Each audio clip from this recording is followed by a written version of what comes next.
Only that we get in this, the reason we get in this, Todd, is now we can run the zone to the 3 technique and for sprint out purposes. But we really haven't got, this has kind of moved down. This was 2-lane. This was our 3rd top formation. And now it's kind of moved down about right here for us. We're a little bit more full wide. And we'll do how to use a tight end, choose a no back tight end. But we jump in every once in a while and all that. Now, that's called ram for us. We also will have ram bring the Y over here, and this is a lot of teams base formation, tight end, 1-back slot. We call that ram over. So we'll jump in that for the passing game. Sometimes if you want to throw, just for instance, let me just give you kind of what we're thinking. Say you want to, because we're all big. We can't throw the hitch, can't throw anything. Say you want to throw the hitch. The guy you want to throw to is your X most of the time, right? That's your best guy.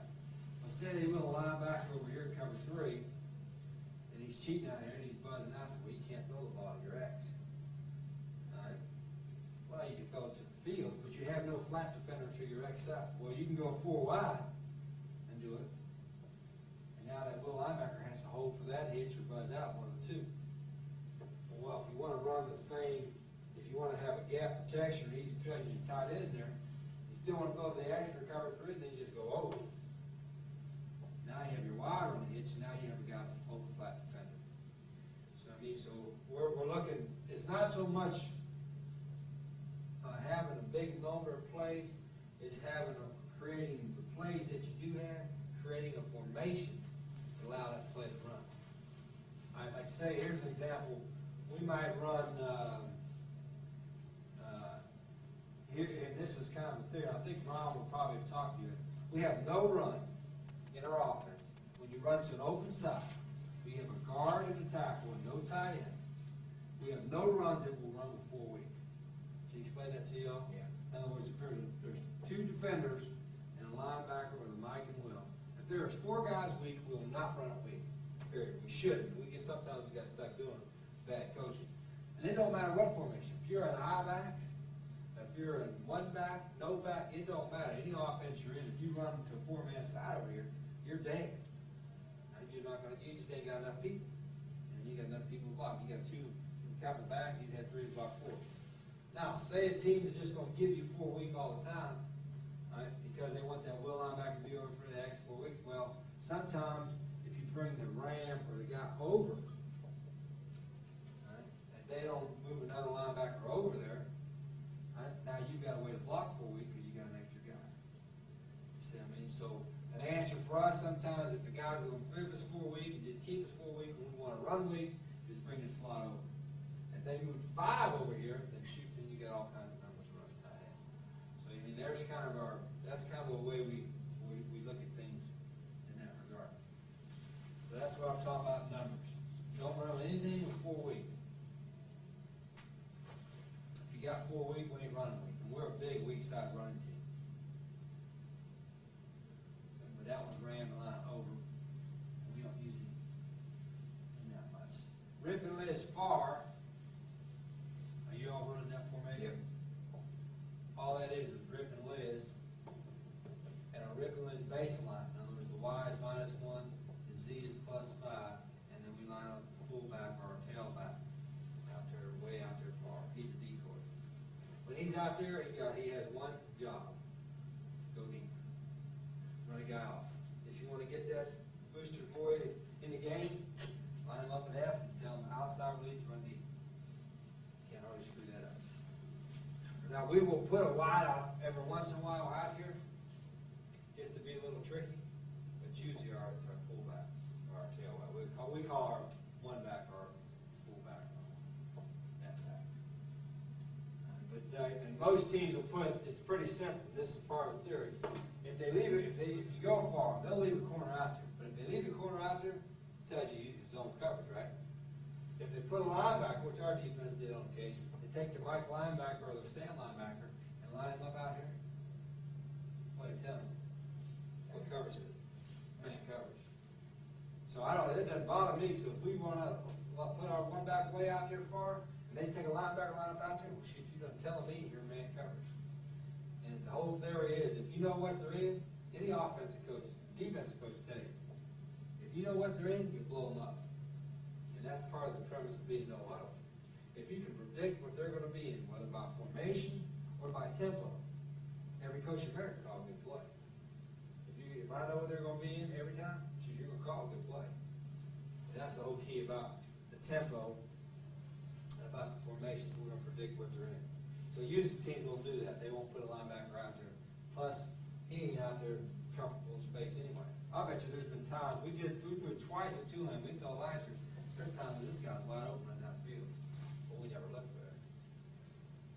Looked there, but we could. But anyway, that's far. Another formation, especially for throwing the ball, that we like is a wing. Rip and Liz wing. I'm using this. +5, -1, and then our back. Or an extra wide out there right here on the wing. He's 1-1. This is one of the best passing formations that we have. Now, first start doing this in Global, putting him in the wing.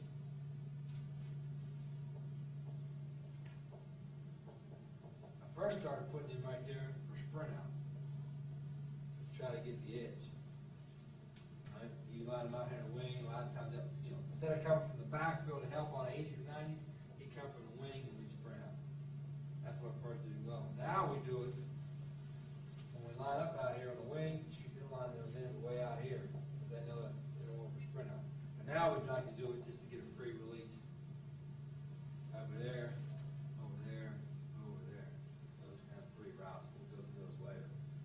Wing, for the wideouts, Rip and Liz, wing is Rip and Liz. The wing is just referring to the back line in the wing position. And then Does he always go strong side? Does he always go? Always line up to the strong side. And how we call this, obviously, R words and L words. For us, our Y and our Z. Our Y and our Z line up to the strong side, to the call side. So it's real to the right, Rip to the right, ram to the right. Our X always lines up away from the call. Our H is usually paired with the X, but he can, like in Rio Leo, he goes to the other side. He's the faster guy. He's got to move. And then the back, I said, if it's a one-back set, right, the back is in the backfield. If there's no back, then the formation is out. Far tells me he lines up far. Wing tells him he lines in the wing. And open, he's out of the game. Okay, now open right, for us, these two formations, theory-wise, are basically the same. This is open. For the Y, I'd say line up and Rip and Liz, but they're both off the ball. And then we have a tight end in the game. So that's open right. So if you look at it, it just looks like Rip wing. The only advantage of that sometimes is you can have a tight end they put in, it's been our experience, that they forget about it. So you can get him snuck down in there. We can score over Georgia Tech on that, what we call a little up route.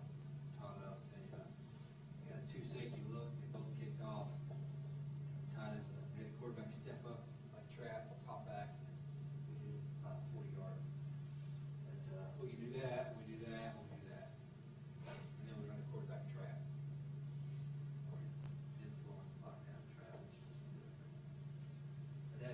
Those are 1, 2, 3, 4, 5, our 6 main ones. Again, we'll use ram and line over, probably would be the next one. But the formations, it seems to me, is the easiest way you can do to look like they're multiple. But yet be very simple. So the only change, all it does is affect these guys. And they can remember, the big thing is lining up as quick as you can and then line up with the right spacing. A lot of them are the same, this is the same as this, and the same as this, and the same as this. So, this, the ram and line, is the same as this. This is the only one that are different. So, a lot of the formations are where you appear multiple. First thing everybody you play, first thing you do on Sunday or Monday, whenever they first meet, practice as well. As a defensive coach, what's the first thing you do with your guys? Formation recognition. Formation recognition, cover now, right? Can't leave a guy uncovered. We got to line up in this formation, this is where you line, this is where you line up.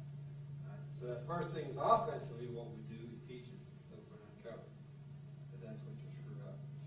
Now, if they spend 15 minutes, all right, and you just use a formation one time, see, you only use this twice a game, right? They're still going to have to rep it on Monday or Sunday whenever they practice. That's why we progressed. We're at level all ahead. I was probably using 4 or 5 formation, and now we're using a lot more just for shits and giggles. We're going to make them spend some time. For us, it don't take 2 minutes to install. Once we know it, they know it. That's the key to that. Now, on this one, you can use a 5th wide out as your back. Here, you can use a 5th wide out. Now, we do not call personnel groups, and I appeased the guys at Tulane for a month or so. They wanted personnel groups, the guys on silent something, and after they figured out it was just a waste of time and confused the kids, they realized, like, this is 4 wideouts is lightning personnel, 3 wideouts is tornado personnel or something. We don't need that. You really don't. All you need to know is kids need to know who's in the game, what formation. When you say open, tight end's in the game, the back's out of the game. If you say ram and line, the H is out of the game. Tight end and the back is in the game. So all they learn by that. That creates less confusion and allows you to go faster. And part of our theory on putting something in, as far as a run game or a passing game in, if it involves a lot of terminology and a lot of calls, we ain't going to put it in because it'll slow you down. Anything that slows us down, we don't want to use it. But the first thing we do is style formation. So like in the summer, whatever. Now I think there's 6. There's a couple others you might want to add. I would think maybe 8 formations coming this season. Now we're a little different. We get short yards. We run something. We get this from the toss sweep one way. Wherever the best side is. If they got 5 over here, 4 over here, we run the 4-man side. If they're 4 over here, 4 over here, we run over here to the wide side. But that's, and then we get in this heavy set. We jump in here real quick and run a off tackle and make it. But that's just kind of a short yards stuff. But your formations, that's run those right there, and then like here is just drawing up right there. What formation is that? Real. That's real, right? We put the back right here. Real wing. Another formation. All we do with this is might sprint out. We run a little dark shuffle in underneath, which is a real good play. You run your We run that. quarterback draws. Yeah, definitely. Yeah, we run the old against Florida State. We ran the counter, where we blocked him on the end, and ran the counter shuffle to him. And then open up the second half, we faked the counter shuffle through the vertical to him, which for us last year. You changed that, because we ran that. We got off that limp though. You used to take that the inside guy's pin and you pin and send him to the flat. Yeah, this kid? Yeah. Yeah, he's supposed to do that. Okay. He's supposed to pin and go out. He's getting hung up all the time. We ran that guy was wide open every time. Yeah. We've been hitting this year. Y'all watch it. Hit that against That Florida seam State. right here. What happens in cover 3? 3 deep, you got a single safety look. Anytime you any kind of play action here, it holds the free safety, right? 3 deep, corner has a curl. He's got to sit over top of the curl where you have the seam wide open. That's why this kid has to stay wide. Play action holds in, and that's the same old theory. And I'm going to jump over here, and I'm not going to insult y'all's intelligence, but this has been true since the very first year. 1991, when I first started doing this spread stuff. And we sat down, I don't remember who it was to sit down with. We studied tape. And this is really, it comes back, whenever I try to get ahead of myself a little bit, call-wise or offense-wise, and doing too much stuff, I come back to the base theory of throwing the ball or run the ball or spread offense. All right? If you're a 3-deep team, and there's a lot of jump defenses out there, but it still's got to come to like zone blitz and all that stuff. Still, zone blitz, you play cover 3 zone blitz. Or you play, our defense is playing cover 4 zone blitz. Or you're playing man free. You still got to come down to the same areas. But anyway, if you go 3D, all right, just put 4 heavies down. It don't matter. Sometimes you get 3-man rush. And then this is the way, basically the way I tell our quarterbacks too. And it takes them a little while to understand that, but after they keep me, you think about it, it's so simple, it's ridiculous. Go 3D. All right, if you're going to throw the ball, where are you going to throw the ball? All right, you're going to throw the ball in the flats. And where else? There's 3 areas. 4 vertical down the seam. All right, the seams, right here. And the last area is in directly middle pick. That will be the very last. So if you're going to throw the ball in 3D, that's the routes. You want to have routes for people going in those areas. Right? So you throw hitches, you throw hooks, you throw hitches, hooks, you throw seams, you throw curl flats. Now there's 2 ways to do it. You want to either throw it to where they ain't, right? Where they ain't out here in the flat, or throw it to where they got to run to cover. In other words, they got to run to cover the flat, they got to run to cover the seam. So that's kind of a simple theory in the passing. Now, if they're a 2-deep team, and that's starting to come back a little bit. Some teams play more hard cover 2, say Sam, Will, Mike. If you're a 2-deep team, where do you want to throw it? Middle of the field, deep, outside third, and then inside hook. All right, those are going to throw them 2-deep. You want to run and throw it, or call routes that go into those areas. You go on slant out of that too, right? Yeah, slants is 2-deep. It gets 2-deep, the quick game, that's the route. So this is slant. True hard, 2-deep. The corners are squat. Or they could be a read corner. You know, the read, they play that 2 flow, they float read number 1. All right. Now for us, all right, we're more comfortable throwing it on the perimeter and run. If the perimeter's open, 3-deep, cover 4, we'd rather throw it out there. If it's 2-deep and the pit is open, we'd rather run it. And the biggest reason why we think our theory is that. All right? Well, we'd rather throw it out here and then run it in here. It's safer. Yeah. Especially with a short quarterback. If I've got a 5'10" quarterback or less, and I want to throw it in the pit, I can't see. I get a shotgun, I can still see better, but I still can't see as well because I got tall guys in front of me. Now, if I'm a 5'10" guy, I can see out there and I can see out there. So as a quarterback, if you want to, what's the first thing he'll tell you when he throws a pick? You jump on his ass, he comes back. What's he going to tell you? I ain't seen him. No shit. I hope he wouldn't do that on purpose, right? But that's what they're going to tell you. I ain't seen him. Well, a lot of times it's true. Right now, I'm teaching our quarterbacks 5'10". When he drops back, and if we have something in the pocket, or a drop back pass or whatever, when he drops back, he'd step up. If he didn't see, he just took off. Instead of just moving his head 3 or 4 inches one way to create vision, he didn't know how to do that. So he's kind of learning that you ain't got to panic when you don't see. You just got to move your head a little bit. But irregardless, we throw the ball on the perimeter and run the ball in the pit because it's safer. Less turnovers, better vision for the quarterback, whole 9 yards. Now, if the team is a 4-deep team, in other words, they got the safeties on the hash, and they have corners that they're all on the same level, 4 cross, corner, safety, corner.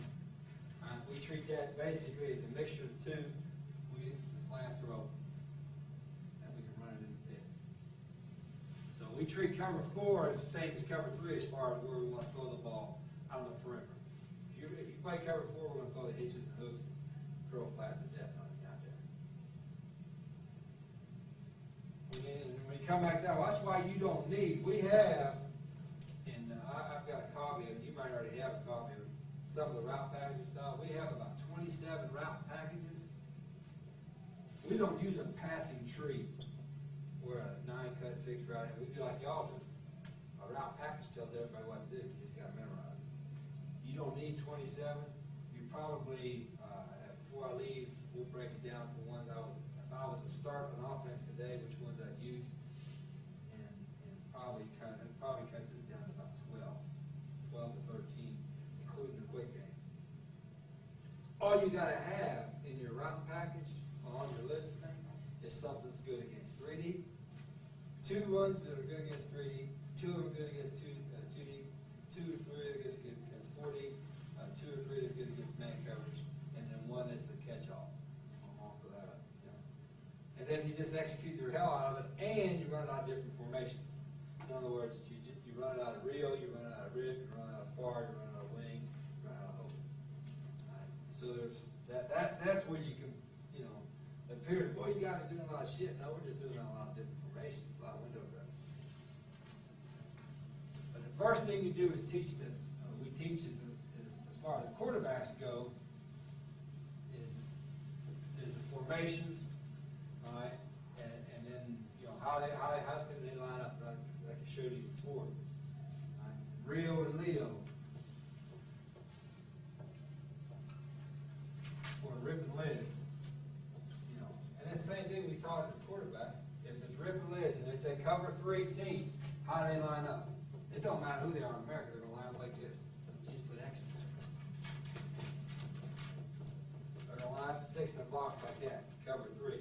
If you run a formation, they're the same cover 3 team, you run Rio,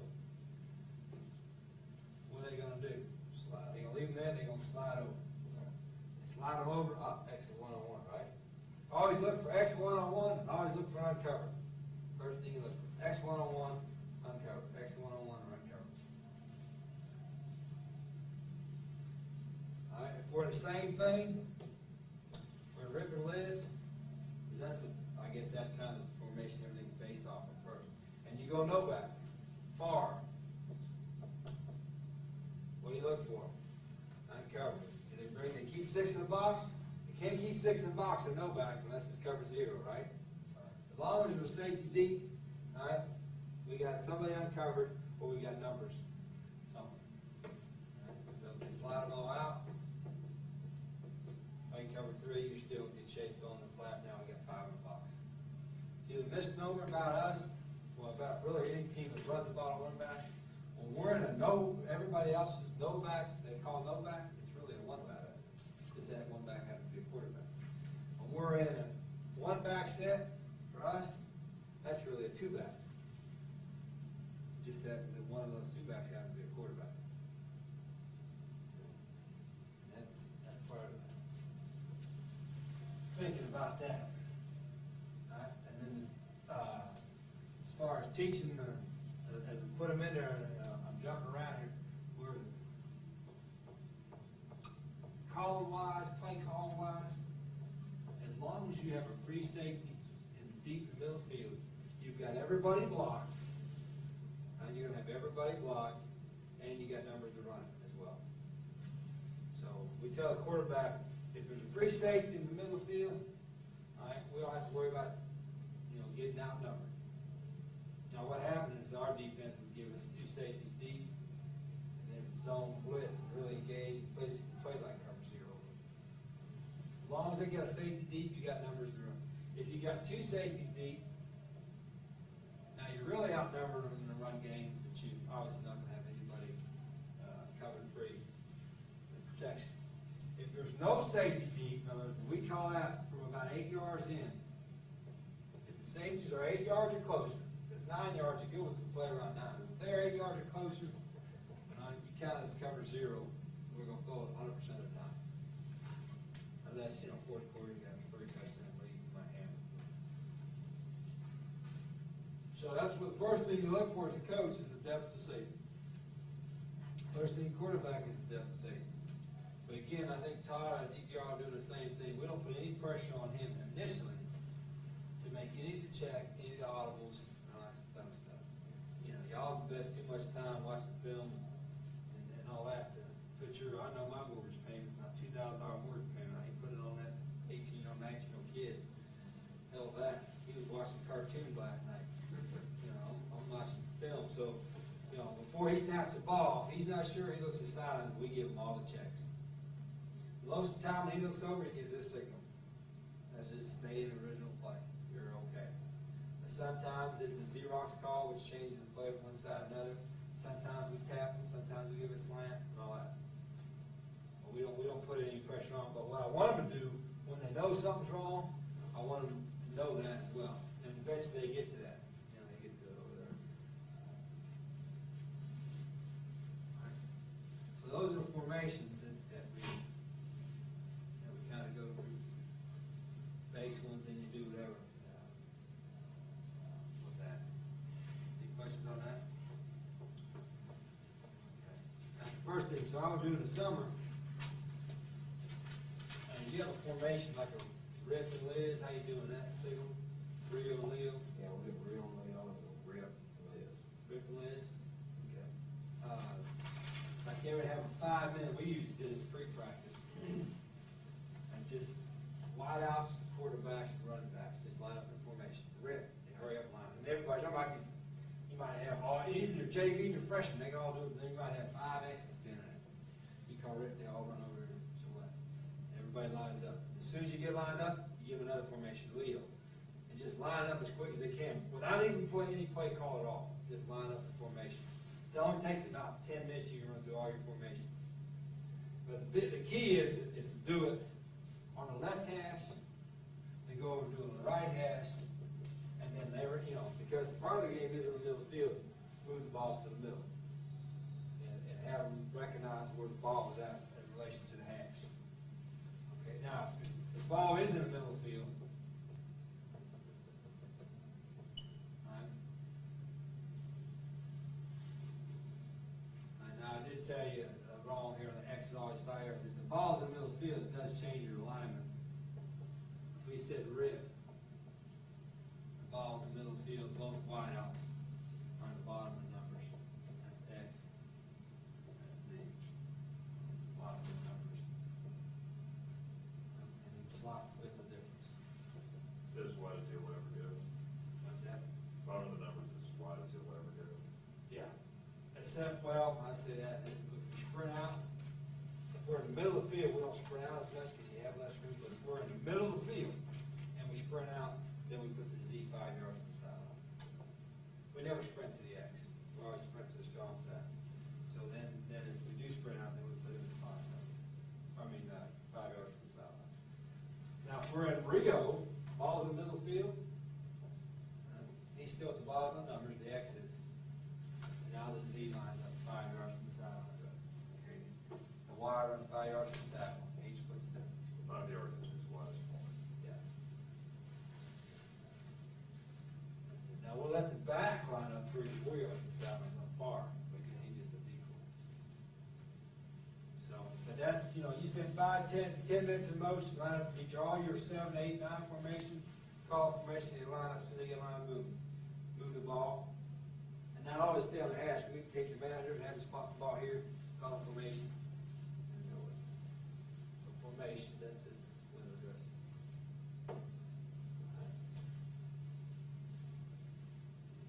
All right. Now, everything for us, the passing game. First thing we put in, and we can't do anything, we can't do the quick game. The quick game for us involves these routes. Quick screen, which you call radar novel.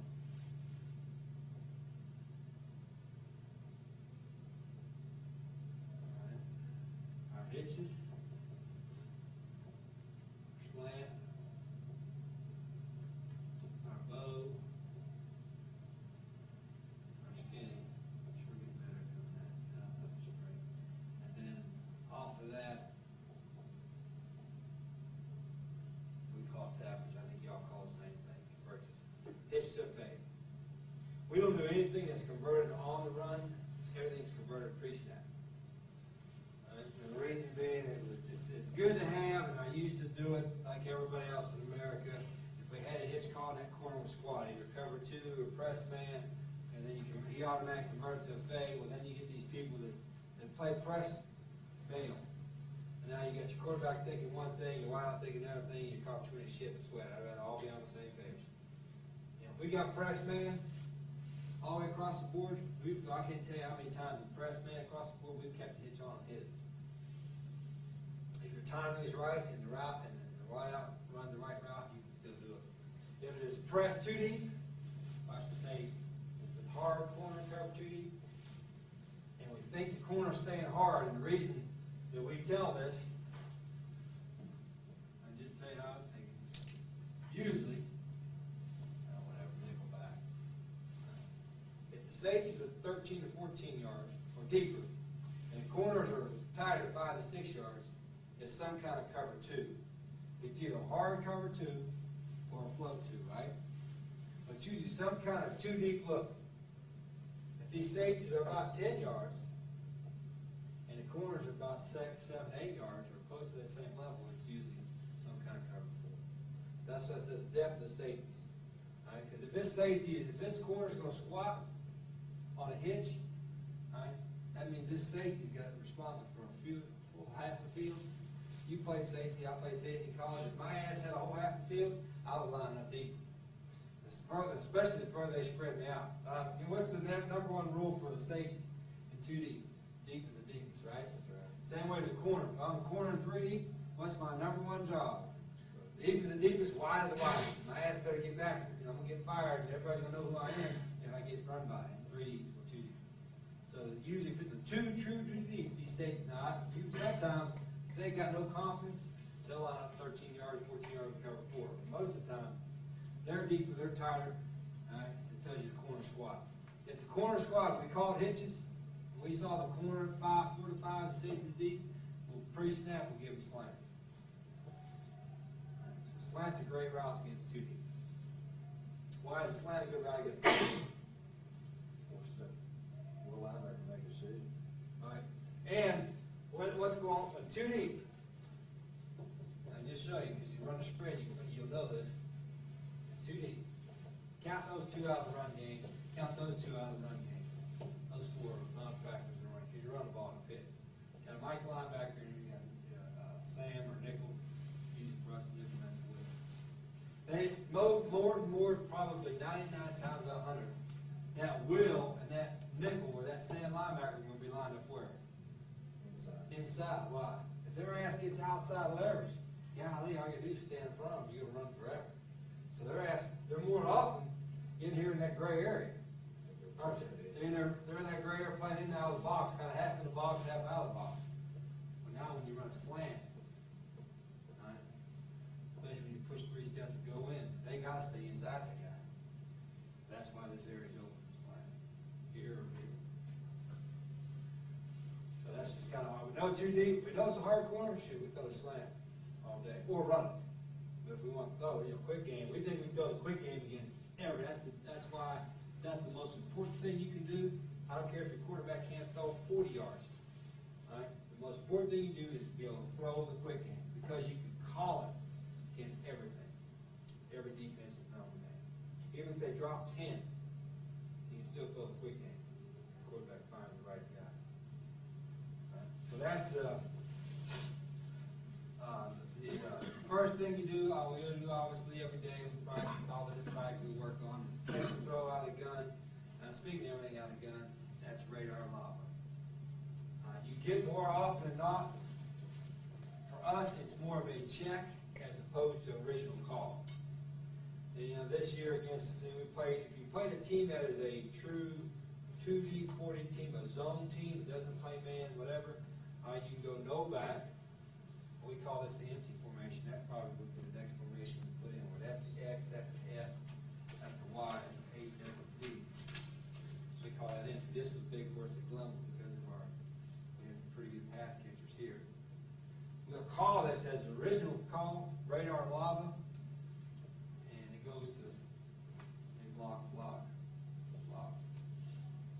And it goes to either slot. You got uncovered, we throw to the most uncovered. Wake Forest, we ran it 13 times. We had 20-some other times we didn't run it. Well, we should have. That's what we did that job coaching. So that, if we run it out of real Leo, as an original call, we call originally call because they're leaving this guy uncovered, whether playing soft band or soft covers, then we usually P-fake with a vac. He's just gonna catch and throw. All right, so we would call our signal, radar, P. Here's our signal, where we did radar is this. So say radar P, tells it back to P-fake. Quarterback doesn't do any faking at all. The back just catches the ball, the back just crosses the bottom. The only thing we tell, just a little coaching point, we tell the quarterback, if the snap happens to give right here, and he gets the thread on the snap, now we tell him to keep the ball low as he's bringing it up, as opposed to the ball. If he's got to work the threads, you just get the most important thing to do is catch it, get the threads, and throw it. But if he gets a perfect snap, places it right there, then he can go ahead and keep the ball low for just a second, and then throw. Kind of helps guide the ball. Just catch and throw. All right, White House block man on. That's it. Now, if it is man coverage for the H on radar and lava, nickelback, whatever, and we push it, all right, 3 steps, and then we'll crack with the guy over top of the line. Like if we were playing a loose man team, you could run to either side. Rip the lids.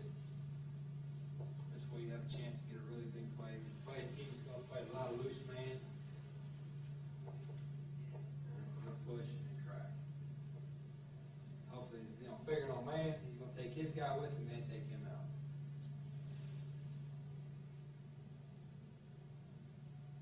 But when in doubt, he blocks the man on.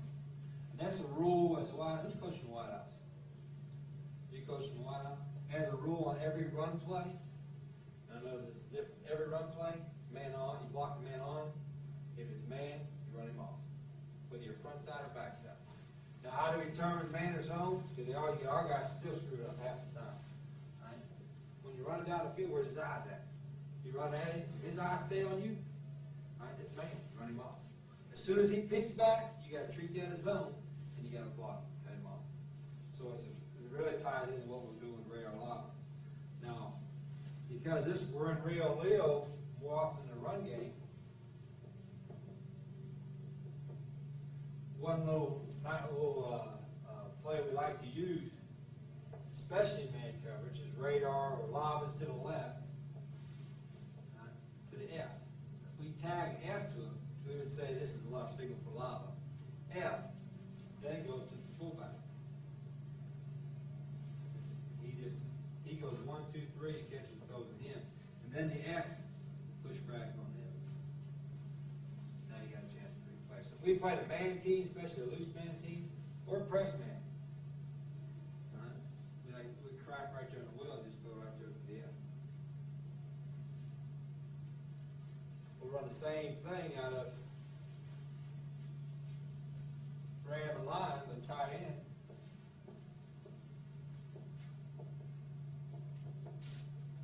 Radar F. All the back does is here. Right? 1, 2, 3, looks for the ball. He's going as fast as he can. Quarterback's going to catch and throw it. Block man on, if it's man, he cracks. You can notice how many times you can get him out flanked. Like right here. Don't say block man on, even if it's zone. Maybe he's got to run it down. Make a play as long as the field. That's kind of like our version of the pop sweep. That's very simple. For the lineman, I don't know, did Ron talk about the way he blocks this? For radar and lava, he talked about it already. This is the easiest way to do it, because you can get it all technical. The easiest way to teach it, radar and lava.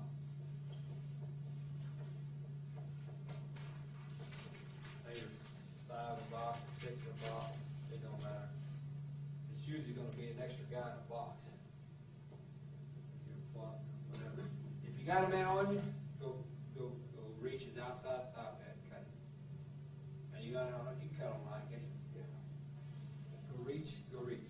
Don't matter whether it's radar or lava for the lineman. It's all the same. Call radar the same as saying lava to him. Right? It kind of lets him know, like lava, he would know. And the easiest way is cut outside. If the guy on you, touching you, you cut his outside top head, make it release inside. Regardless of where the ball. If you're uncovered, you go down second level and cut. Now, if it was radar, he would want to reach this way. If it was lava, the uncovered guy would want to reach that way. That's why it is all radar lava. If it was live front, he called radar, they want to reach this way. If we call lava, they want to reach that way. Cut them off. Just tell them where the ball's going. Radar, the ball's going outside to the right, so make them lose you to the left. But the tackles, especially, it's important on the tackles that they always reach the outside, because we might call radar out of an empty set, and the quarterback winds up throwing it to the left. You see what I mean? Because he's more uncovered than that guy is, and they do the same thing. So radar live, the quarterback can throw it either way. But usually will cause the most open guy. As a base rule, you like to throw it to the trip side. Yeah. And the biggest reason being, there's more grass out there because who you got playing there. That's your best open field guy. You got a little more space from the inside. We have personnel the same way. We call him R, and he's. Your R's, you're gonna be your open field juker. Yeah. You're actually gonna be your top wide out. Exactly. That's radar lava, and there'll be some times, I was telling Tom on the web, more often than not with that, especially, is we'll have a run play call, like say we'll have a, let me see what I should up, we'll watch later on today, see we're running. This spring, we got, our defense gives us all kinds of stuff, I mean, they're just going nuts on us. They always clamping, twisting, and blitzing and all that stuff, well, they always had these guys on the line of scrimmage, and they had a end, nose, and they do twist slant, all that kind of stuff. But you got those guys in the gray area, and you don't know whether they're coming or not. You know, they dick them. They're bringing him and dropping them, and they bring all 6, 3 steps, and then engage and do all that kind of crazy stuff. Well, we have a trap play called. All right. Well, instead of checking the radar log because he is uncovered, but these guys are fast enough to line up here and then buzz out there and make a play. Yeah, So defense pretty good on it. yeah, they got kids that can run. Well, instead of checking it and then wind up being stuck, he don't say anything to the old line. He gives a wide out to this signal, so they do that. Right? Now, if they happen to put these guys all tell the quarterback, I said when the ball snapped in the shotgun, if they brought them dudes, just pitch and catch, don't hand it off. Those guys go ahead and run the trap play, it don't matter. Just catch the ball, throw it out there. Side adjust. If they did bring them, all right, then hand the ball off, so you're okay. You see what I mean? So that we don't have any side adjustments on the pass play. If we call a route, they run the route. Now we'll have side adjustments on a run. And our side adjustment on a run, most of the time, is radar knob. So now you can't get dicked. You know, I mean, if you call a run play and they screw with you, all right, most of the time when we're going to this, it's a read for the quarterback. They brought the guy late. They disguised brought the guy late. I'm just going to pitch and throw it out there to him. You're okay to throw it out there, even if they're downfield because of ball being behind line of scrimmage. But it's predetermined you're going to do a play fake, it's a P fake. Yeah. Where you don't do it. Yeah, if we want to call it as original play call, we'll call radar P or lock P. And all the wideouts do, and I've gone both a couple ways with it. Some people bubble, try to throw it on one, full speed sprint. All right, some people kind of stand still, catch it at a stationary target. We kind of walk about half speed away from for width like this, find the wide, the ball's come from there. I kind of just turn about 3/4 way, you give them a bigger target, and just shuffle for width, all right, to catch the ball. All right, the really biggest reason being is so we can complete it. This bubble is probably better, especially if he's cover 3, but it's harder to throw and catch. Now Marshall, he would Pennington would check to it, and he threw that sucker on a full speed run. That sucker had to be accurate, it had to be on time, and time especially. You know, and the same thing as anything else. If you don't complete it, most of the time you ain't gonna wind up calling it. If you ain't gonna wind up calling it, you might as well not have to play. So the completion of it, and all this is important, but especially this, you gotta be able to complete it. To have enough confidence, to have it as a side adjustment, to have enough confidence to run it. And if you're gonna run a spread offense, you know, obviously that's one of Because we those. ran that last year, completed 98% of the time for 12-yard average. You're in good shape then. Did you have a shuffle for weather? No, we wouldn't. No, because we were lined up about 2.5 yards deep. Like I was telling you, And it was control, they were under control, but they were working towards the line of scrimmage and gaining width right now. But, you know, they weren't just taking off full speed, they're under control, squaring the shoulder. And all we do is, just so we can complete it, and especially our quarterbacks don't, they got decent arms, but not real accurate, it's just, they get quick. And we turn 3/4 sideline to give a bigger target. We're turning the same way, we're just not shuffling, but we're under control, but it just helped us outrun that guy inside. We'd throw it out there, and they'd be a Will linebacker, you know, 2 yards inside of him, and we had a guy that really run. In cover 3, that's the best way to do it. The corner bails out, strong safety's there, and the guy you were throwing off uncovered is there. Marshall actually has these guys sprint like that, and then turn and wait on the DBs, and then they bubble from there. Sometimes you get it uncovered. Again, you might have probably block better than ours. Them suckers don't, I don't want to count on them guys holding blocks real long. Sometimes you get uncovered with the corner squatting, safety right there, and then you got one guy playing between two, nickelback, and the next guy's here near a box. So we don't want him running over there to this hard corner. Because that's a hard block for that Z to hold. We just block it here, we'd rather have him catch it than go right through there. That corner, if that's a true 2 deep corner, his ass better be outside leverage, and he better keep everything inside of him. So that wide out, you ain't gonna get outside of him, you wind up running the hole. So that's when we kind of tell the wide out is you kind of shuffle, you know, kind of see where the hole is gonna be, and then just try to get it up. We did a lot of play action off of it too, you know, like you did that P. All that P fake will hold it. That's original. Anytime we originally call it, if there's a back and back for it, it's a P fake with it. So that's radar live, and with, you know, quarterback, big keys to catch and throw, get the laces. We tell them put a foot in front of the numbers, don't slow them down. Put a foot in front of the numbers, let it go. And then the run game, you know, a lot of times we have a run play called. We got a guy that's sticking around or a guy uncovered, he'll just give it to a wideout and not give it to anybody else. You ever change that signal? Well, we do it this and this. And then this spring, sometimes he would do this. I understand. But usually not a big deal. But see, a lot of times, sometimes the run, he'll give them this and not throw it out there to them because they didn't bring the guys. See what I mean? So sometimes he'll give it. So all you got to do is have a dummy signal or create a dummy. It's like a hitch. We call hitches. If we want to convert it, we tap our head. Right? Everybody knows when it taps the head, oh, it converted. Well, what if his hands off? And what if it's a run play? You know what I mean? So they just tell your quarterback to give a dummy signal. Once you screw them up one time, then they quit looking at you. But that's radar. You've been using the same signal for how long? 10 years now. All right. Number one route, the throw. If they eliminate all routes in football, and again, only kept you one, be the hitch. You put any formation up there. But for us, the hitch is a 5-step hitch. We teach you 3 and 2. In other words, 3 big, 2 gather. You got to have gather steps at the end of your route so you can plan to come back. So it's 1, and our inside foot's always up. That's the way y'all have it. Inside foot's always up. So bundle X balls in there. Inside foot 1, 2, 3. And attack is outside shoulder. 4, 5. When I get to 5, I throw my inside elbow and my head back. And the big key to me is throwing the inside elbow back. And our X and our Z are outside receivers. I always attack the outside shoulder of the corner, whether it's zone or man. They attack the outside shoulder of the corner. 1, 2, 3, 4, 5. Turn back and go. Stationary target. I'd rather throw that than that because it's an easier pitch and catch, right? Sounds like clinic talk, but when you grow up throwing the ball, or with your dad or your brother, whatever, you ain't out there running out routes and flag routes. Your ass is standing still. My boy's 2 years old. He's old enough to throw. I ain't running no flag routes. I'll stand there and pitch and kick.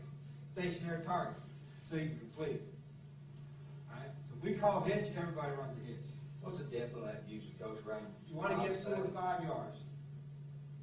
4 or 5. 4 at least. You want to get 5. A taller guy ought to get 5. I would think with 5 steps. Some of our guys, and these guys are off the ball, so they'll get about 4. And if it's man covers, the slots attack the outside shoulder. If it's zone covers, they go directly over the line. Wherever they're lined up, they go directly. How do I know if it's man or zone?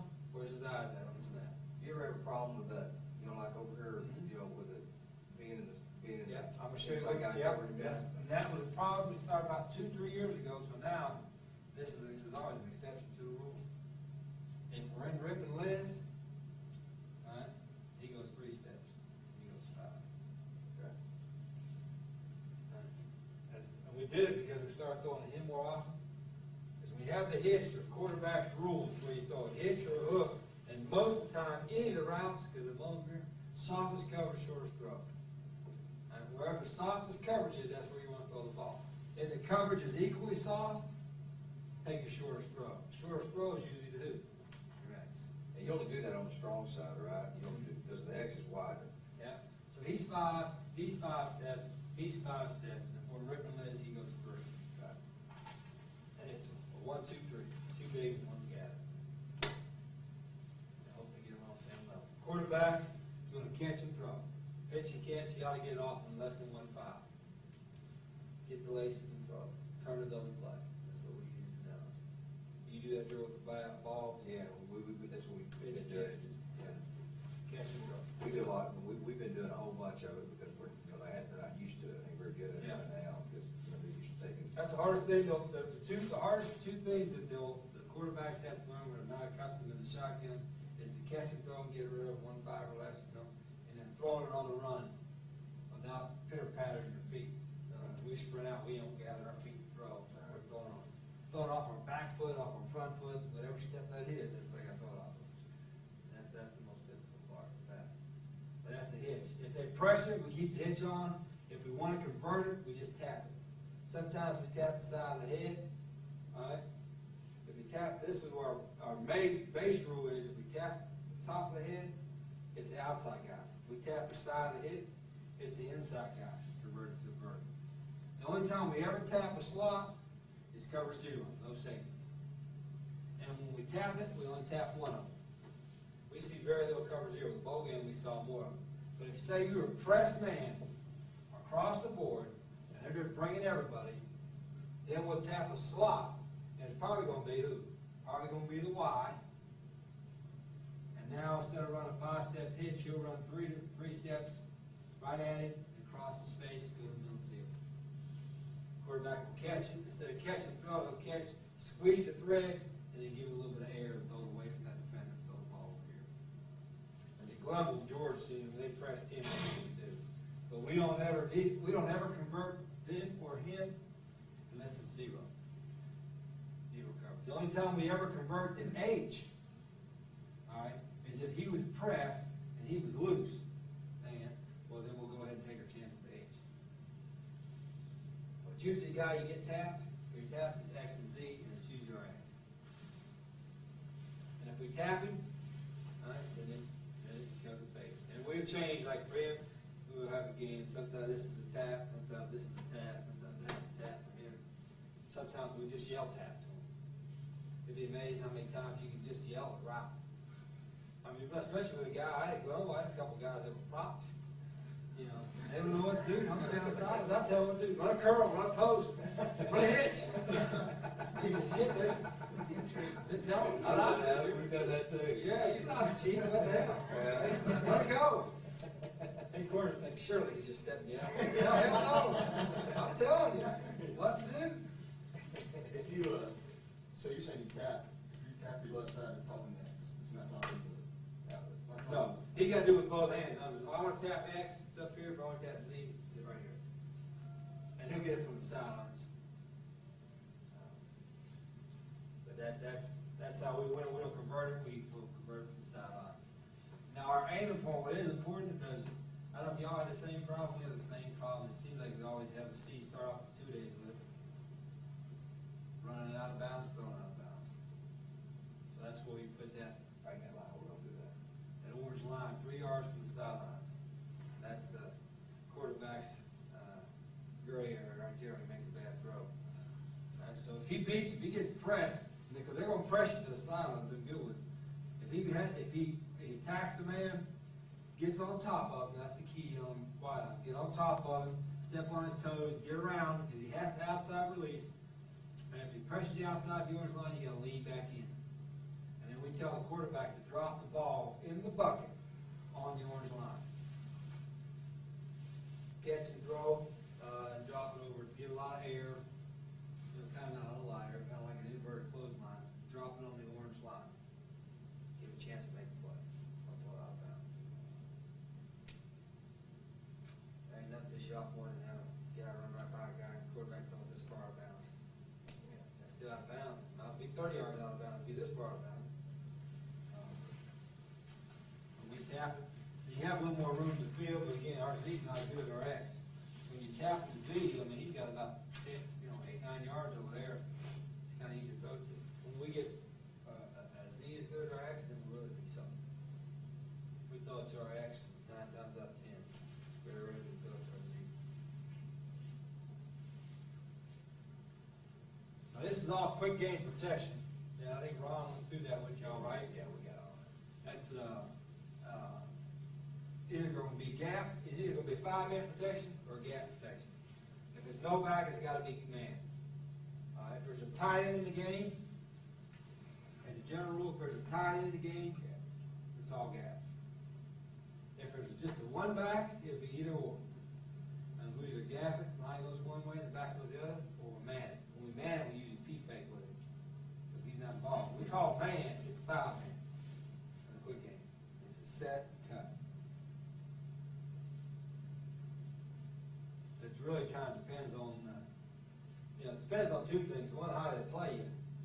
They do a lot of inside twists, inside stunts, with a gap for the back. If they give you a 3-man rush or kind of a base defense, then I'd man it. Then you can use your back for P-fake or do whatever. All right, it also depends on personnel. You got a bunch of short, fat, dumpy guys, that's better gap. I had a guy that, one year was 2 inches from a complete circle. 61 inches tall, 59 inches wide. And he looked like this. He looked like, put 3 holes on him, and his ass was a bowling ball. So anytime he was in the game, he was gapping. And it did run right around him. But that's kind of the quick game. But it's all for the quarterback. It's a catch and throw. Or, as you'll see on the slam, we teach him catch, squeeze the trigger, which is squeeze the thread and throw. All right, the next round we put in is slam. Coach, real quick on the pitch. Yeah. You have those guys 5 yards from the side, or your X 5 yards from the side. Yeah. What do you teach once he pitches the ball? Turn it out or turn it back in? I've always heard turn back out, but never seen somebody that close to the sideline. So. Yeah, we turn out. Still turn out. We can't catch the ball and turn. It really depends. If the corner was a man coverage, obviously it's easy to turn out because you'll get him inside. If the corner was 3 deep, we figure the guy most likely to make the play is coming from the inside, so we turn around away from him. And, now the slots are different. Slots is catch and go north and south. And then we use that analogy, especially with the running backs, the open field, what we're talking about. Anytime a guy's got the ball in the open field, we tell him run north and south as fast as you can, and then react to the danger of being tackled. How many times do you see the guys make moves in the air? I'm away from you 4 yards, I'm making a move. Back down here, he's 4 yards in front of safety, and make a move. There ain't no danger until you get up on top of him. A lot of times, if you just run, you can split a seam. So when our running backs, when our quarterback, whatever, we tell them, run north and south as fast as you can to react to danger of being tackled. There ain't no danger, keep running north and south. That way the kids get vertical. We got this old one wide out at 5-140. The kid's 4 yards after catching him because he knows he ain't making nobody miss. He's going to catch it, get north and south. They got, even those kids that think they got moves have a tendency to do that more than the ones that know their ability. Catch it, get up the field. I think the key is, especially, and our kids have done a better job of that over the last few years, is attacking the outside shoulder. You know, just about everything. All the time for the X and Z. So if it's a 3D corner, you attack his outside shoulder, what's he going to do? He's going to wide. That's going to give you more room. A key out of Rip and Liz on the H's, he's normally about 4 yards. Sometimes we've had to even cheat about 3 yards for the tackle. When we call it hit, it's trying to hold the little linebacker. Because we'll throw it to him if he buzzes out. If he buzzes out on snap, we'll throw it to him, but we'd rather him throw it to the X. We'd rather throw it to the X. Now our quarterback read, again, he's going to pick the shortest or the softest coverage, the shortest throw. And once he picks a side in the quick game, you gotta work that side. You can't say, I'm gonna work to the left, oh, we'll see if they roll coverage over there and go back to the right. Once you pick the left side, you work the left side. And that's basically for all of our, we don't have any routes. And some of the West Coast is different. Any of our drop backs, quick game, whatever, well, we work from here and go all the way here. It's the old West Coast theory was, oh, you read a book, you read it from right to left, you'll have time 2.5 seconds. Bullshit. I'm picking a side and working a side. But our old line coach don't like that. Ron, I said pitch and catch. There ain't no mental clock on our quarterback. We don't have anything where we have a clock. He's got 2.5 seconds, 1.5. It's defined for him. You're going to catch and throw, you're going to 3 and throw, you're going to 3 hitch and throw. Ball's going or you're going. So everything's defined for him. And because he's picking a side and working that side, you ain't going to worry about him, getting confused, whatever. But yeah, we pick a side, work a side. They don't know what side you're going to work, but that's what we do on all of our routes, not just the quick game. But quick game especially, you can't work, you can't change your mind. So that's the hitch and catch. Like in this right here is cover 3. I'm not sure it's cover 3. Usually the guy gives away when anybody's a corner. Where's his eyes and where's his feet?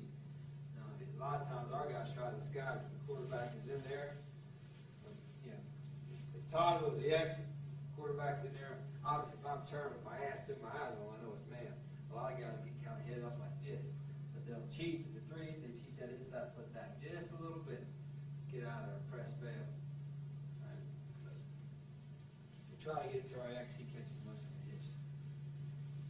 Any questions on the hitch route? Pitch and catch. The next one is a slant. The 2 favorite formations to run a slant out. Now I'll go back up on sometimes out of this formation. It's good to throw the hitch out of is to leave the guy in cover. Like, always throwing radar and lava is good. But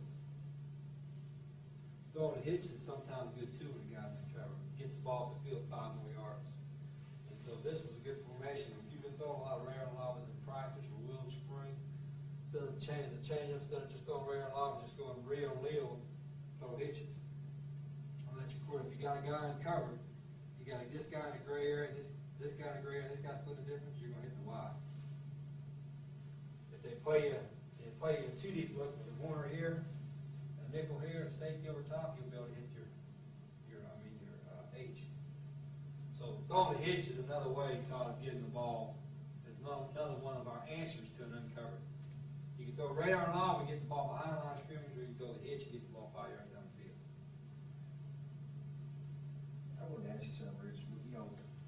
I was asking Ron this, kind of looking through the packet, and we haven't talked about this, but 160 and 170 red and black. Yeah.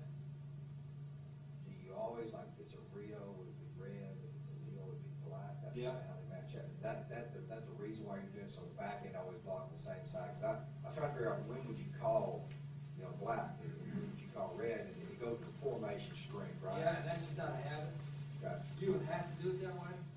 It's just not a habit to do it that way. Obviously, Well, because, the thing that we talked about is that, one way, why would you just go 160 every time, and it's just side protection, but, the thing that you get from a defensive standpoint, you get a tendency to always block the back the same side. Yeah. As far as stunts And it go. also works out because you throw it more often is your X.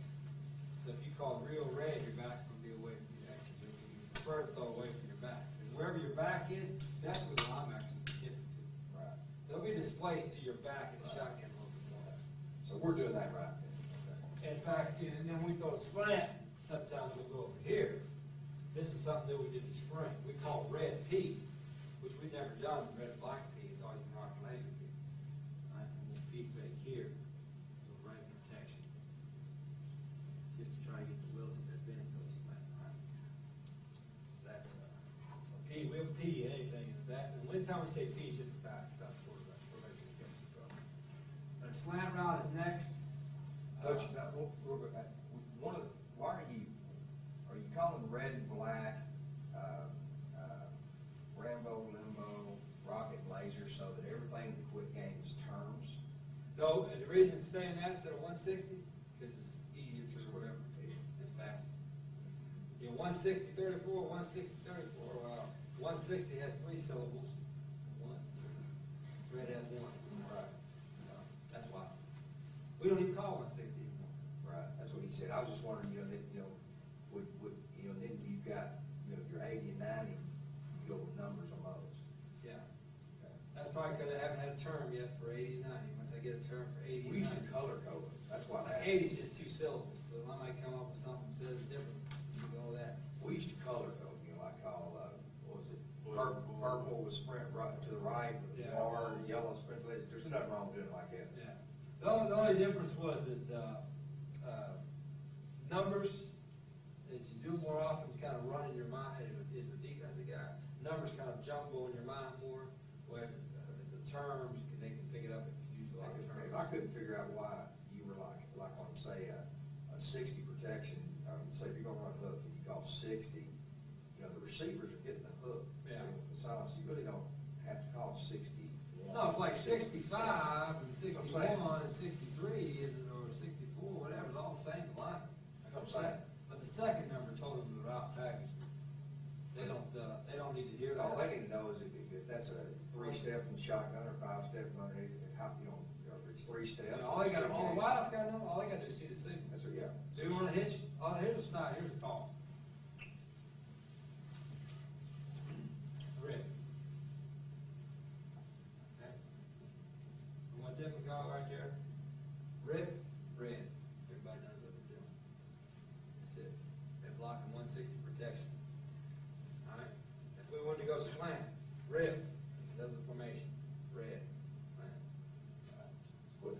So that's what I was thinking about doing, is maybe like putting 60 and 70, you make it blue and white. You know what I'm saying? Sure. Because you really don't need the route combination because the receivers are getting that anyway. Well, part of that too is part of it like 60 and 70 is a 6-man protection. 560 and 570 is 5-man Right. protection. That kind of helps a lot. That's why the fat boys usually never go smart. Ron does everything. We've already started teaching it that way. I was just Ron was in curious. there, he didn't tell you everything he does is based on 14 ACG, because that's what he got paid time he took it. Is that right? So, we gotta try to keep it simple. But, But the only thing I was thinking of is like, just from playing free safety and sitting over there, would you, in this, what happened in the spring, because they out there, they hear it all the time, what's already started to happen for us is that he stands there and he'll go red, and the defense is getting, well, this is quick game. Whereas when he goes with number, yeah. that's usually a. Yeah, that's why we change, that's why we tell them to change, that's why we have both. Like for most of our routes, there's run plays, there's 2 ways to signal it. Like our Indy, like we have our Indy, you put your 10 most called plays, it's Right. 1 point 10, because there's 2 ways to call it. Right. So you can call red, or you can call red, you can call 160 instead. So there's 2 ways to call it. Okay. You see, I wouldn't lose, a lot of times when you call a play, if you're going fast, they don't even hear what you're calling, because they're too busy getting lined up. The key's the tempo thing, because we Key is- ain't No real question fast. about the keys and tempo, but there are 2 ways to call, like red, black, there's 160, 170, you call it either way. Rocket, laser, 560, 570 nuts. So there's 2 ways to call those things. Radar lava, is radar lava, or 12 and 13. So he'll call radar, and then next time he call 12, 87, 12, 87. So there's 2 ways to call most called plays that you have. That was good. That's a good point. So that's what we do. And there's usually 2 ways to signal. 2 ways to call, because you don't need. This will help me. We'll go through today. The top 25 or 25 offensive plays. We just start a football team right now. Take over the Cowboys. I know they need help. We take 25 plays. Do it. We'll pick our top 25. I guarantee you there'll be 2 ways to call it, 2 ways to signal, and then just rip the hell out of different formations. Our slant, we run a 3-step slant.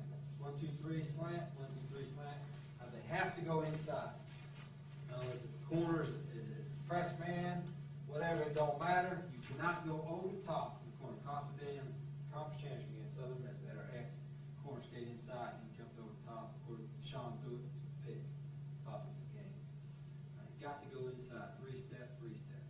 The only difference is we tell the Y and the H, that's the H and the Y, when they run a slant, they'll come a little flatter.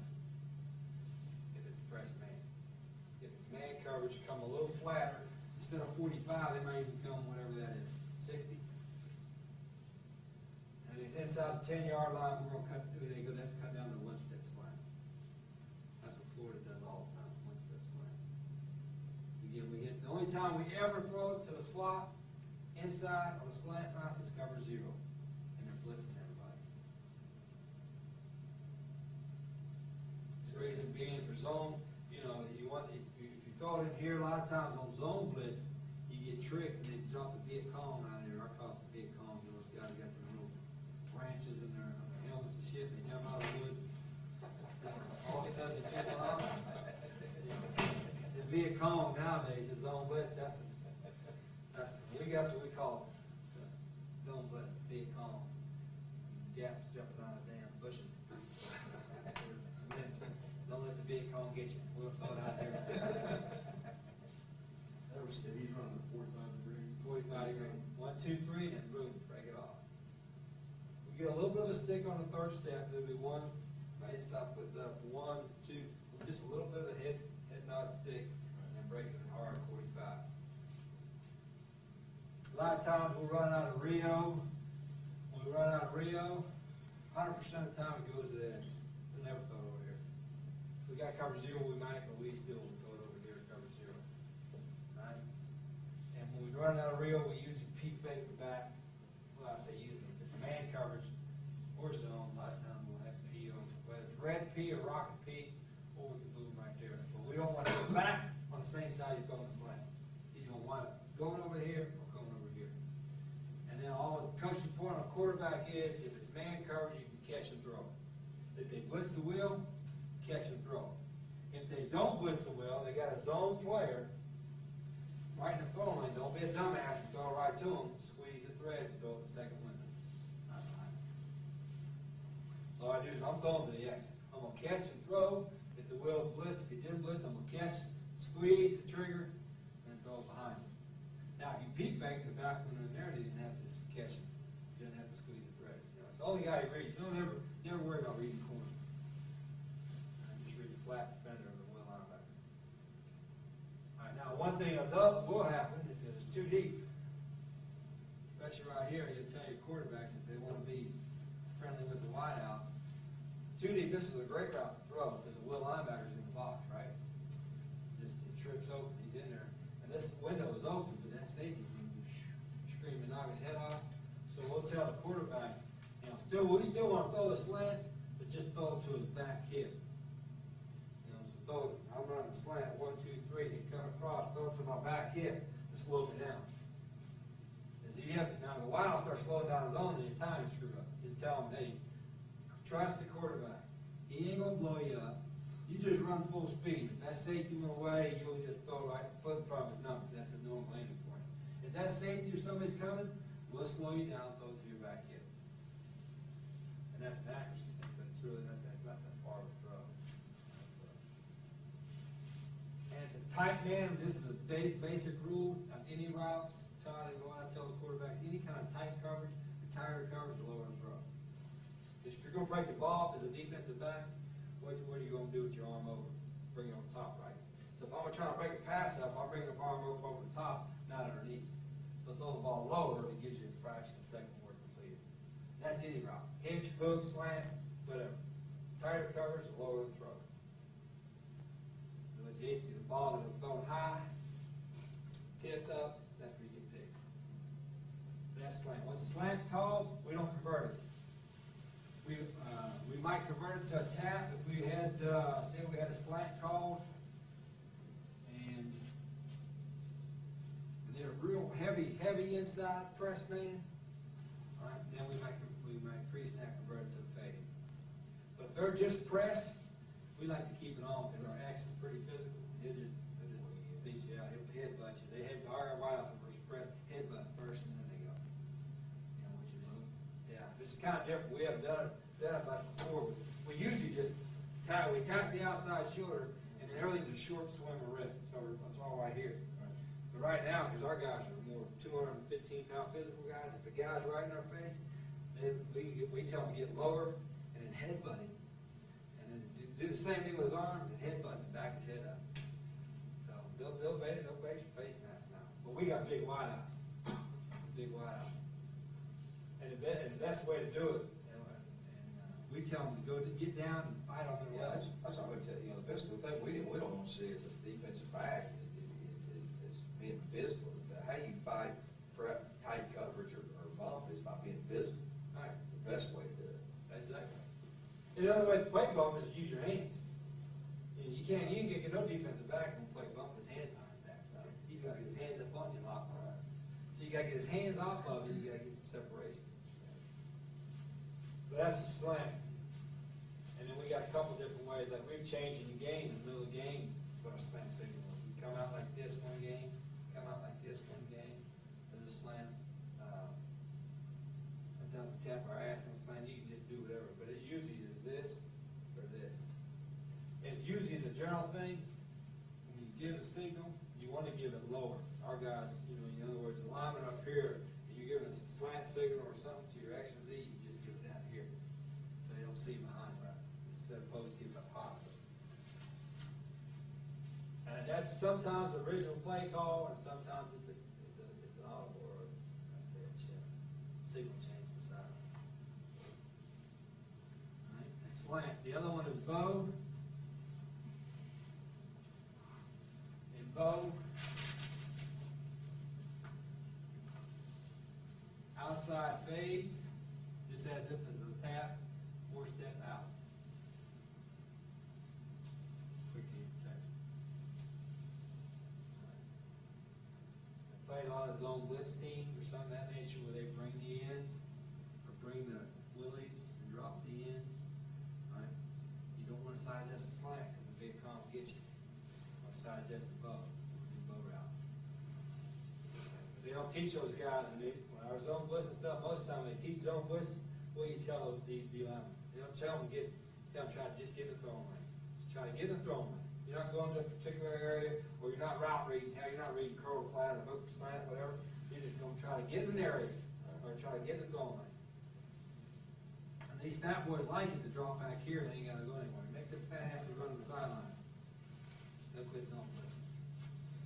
Does y'all's defense play much mixed coverage? It's thirds behind it, but it's a mix. Oh, shit, well, they played cover 4 this spring, all spring against it. I'll show you one of our scrimmages. It was 4 zone blitz, it was twist, this slam. We ain't got base defense yet. Pocket coverage. We play a lot of man. It's a mix and match man underneath. Yeah, we do that. They'll match up, they'll pass on. See, we're gonna do a lot of bumping. Press, Press, bail out of our zone blitz with our outside guys, and then we play that. Our linebackers and our linemen, our defensive ends none of our tackles ever run the zone blitz. We always use our ends and our backers and our strong safety. They're all incorporated into this coverage. It's a trade player, a deuce player. It's all about mixing and matching, depending on formation. The strong safety, the wheel's always the adjuster. You tell the biggest problem we have with bow route was completeness. Didn't call it much, because you want to throw it against man, like loose man coverage or zone blitz or something. We couldn't, pitch and catch, but as a moving target, we just couldn't get it, really for the last 4 or 5 years, couldn't get it right. So now what we're doing this spring was one of the best things we did. We're added on here. We call Rambo or Limbo. I put a W on there. And now we sprint to it as a quick sprint. They run the same route. Right? But now in Rambo, he's going to go 1, 2, 3 to throw it. In Limbo, he's going to go to the left, 1, 2, 3 to throw it. And all the linemen do is reach. Zone reach to the call side. We ain't worried about the backside end because hell, we're throwing away from him. So we call Rambo. We always do this at a fast tempo. Rambo, he'll say Indy, but eventually as they go through the summer, they want to. When they hear Rambo Limbo, they know it's going to be at Indy pace. Rambo. We jump in, 1, 2, 3, and the wideouts, the slot take forward with a 4-step out. Anytime is inside foot up, and any kind of cut to the outside is even, inside is off. So it's 1, 2, 3. It's a speed out. It's not a square out. Our kids are still learning how to do this.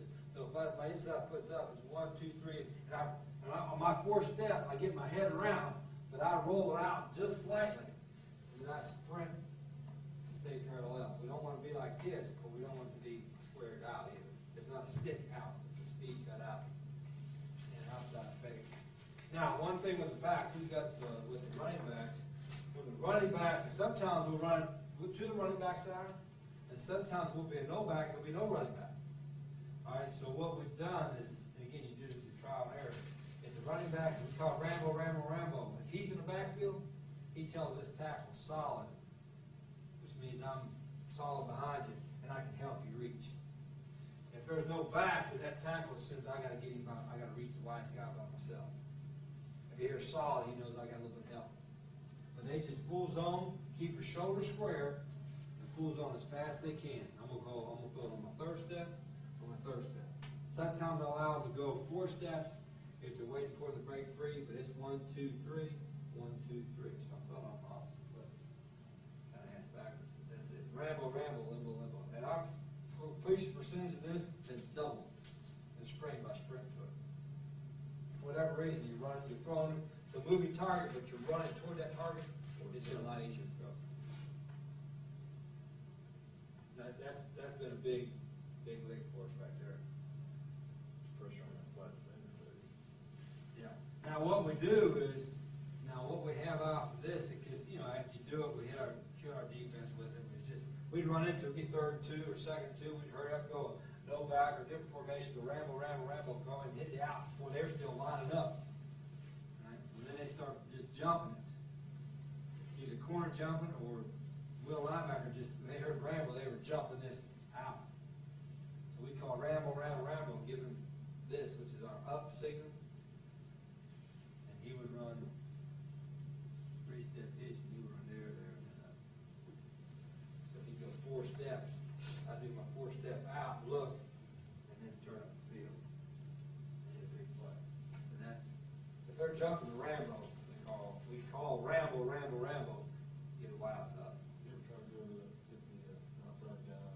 Yeah. Oh, Rambo and have him. Yeah, they call it Rambo. If we didn't call it, if we didn't call up with it, and they press, go Rambo, press, we just throw it right here, says, over the top.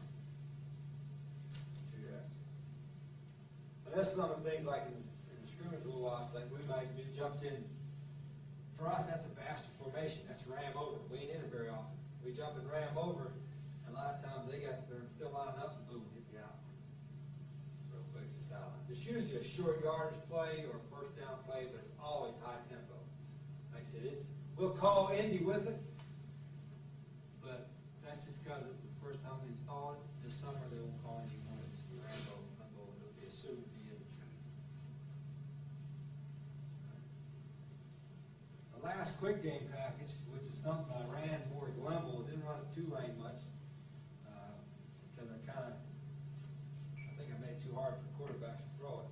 And I'm running it now in the spring, I really like it. It's a skinny package. And this is something, if y'all doing with what you're doing, I think it's going to allow the quick screens, radar and lobbies. In skinny, these guys are doing radar and lobby. Now you get those, you get those corners jumping in, and everybody's playing, the safeties are jumping in, whatever. And then the Y, X, and Z are running 5-step skinny. Back and shoulder. 5-step, 1, 2, 3, 4, 5 stick. They're running skinny post. Almost, not even 60 degrees. We want almost like an inside takeoff. We don't want to bring it in here to the safety. Not like a slant. We want to just slant, stick it, and then stay away from the safety. You do the same on both sides. Stick, go. Now on a hard stick, it'll be 4, and then 5. I'll throw the head and shoulders, stick. Is that a catch and throw? It's a catch and squeeze and throw. That's what allowed him to make. A catch and throw, sometimes the quarterback is hard to throw. Catch, squeeze, and throw. So it's going to get off about 1-6 or so. And all he does is read the flat defender.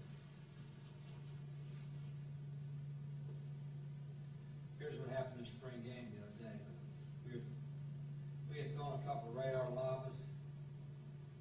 They were playing this little zone blitz deal, they were dropping these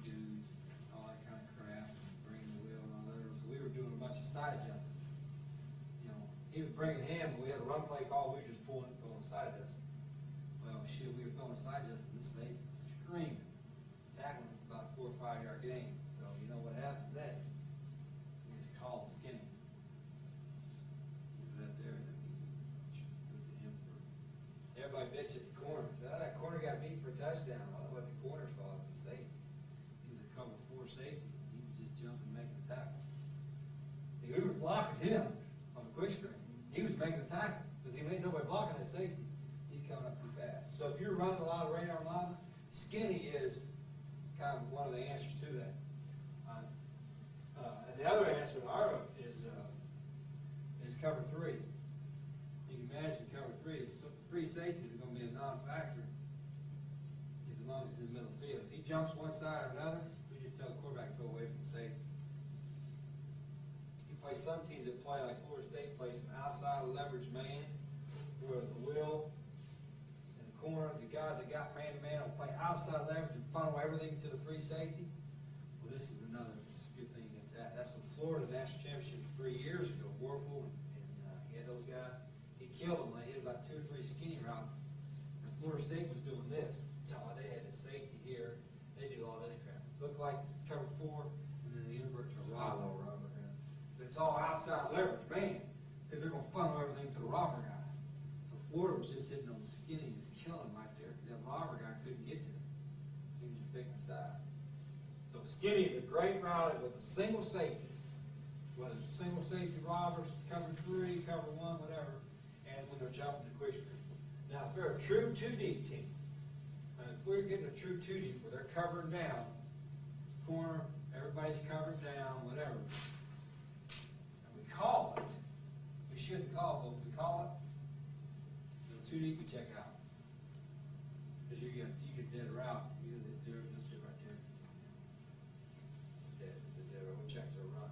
But that's only if we know they're going to stand 2 deep. Part of what we look for is you get so much robber, I don't know if you see a whole lot of it, is usually if one guy's going to invert up here or here, he lines up a little tighter than him, right? That safety will be about 8 or 9, and that safety will be about 11 or 12, and that's what I'll tell the quarterbacks. The depth of the safeties is the key. They're at different levels. One of that suckers is coming up or going in the middle of the route. You just treat that as 3D. Robbers, a lot of people say, well, robber don't bother us at all. In fact, robber helps us. Is you can rob all you want in the middle. Hell, we're throwing on a perimeter. And if you rob for the run game, hell, our goal in the run game is take everything to safety. Our back's got to try to make the safety miss. But this guy's going to make tackles 6, 7 yards on the field if we don't make him miss. So we don't see as much robber because of where we throw the ball.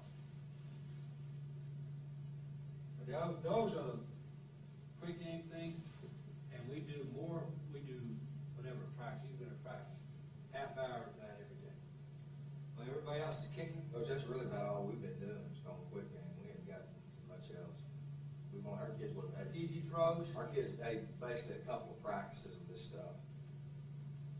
And if you can get that down, then you go it forces you to, like I said, cover everybody down. Because there's one other one now.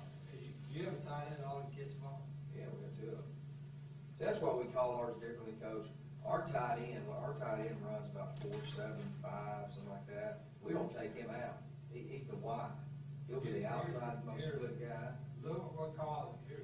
I guess it's not. Now I need to add this on this because this is part of our quick game. We call arrow. We run that. He P fakes, he arrows, he bows, he's there. He's there. He hitches or slants. We call what's called the option route. The X option. It's a hitch route, but if the wheel blitz, he converts it to a slant. But arrow is we look for the tight end.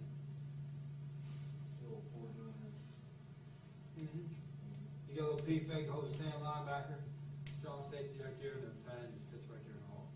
In man coverage, if it's man coverage on him, he doesn't burst. He'll still attack it for 2-step, and he'll burst away with try to hit him. But we'll run arrow out of ram, but with P fake out of the back. And we'll run out open. And run the same route. Now, when we run out of open, it's bow to both sides. For the wideouts.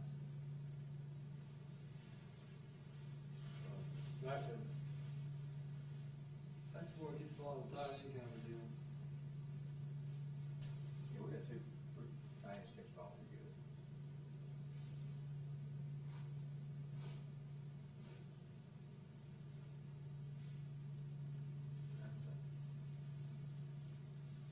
That's a catch and throw, and we'll tell, the quarterback can squeeze the trigger a little bit if he's waiting on tight end, get his head around.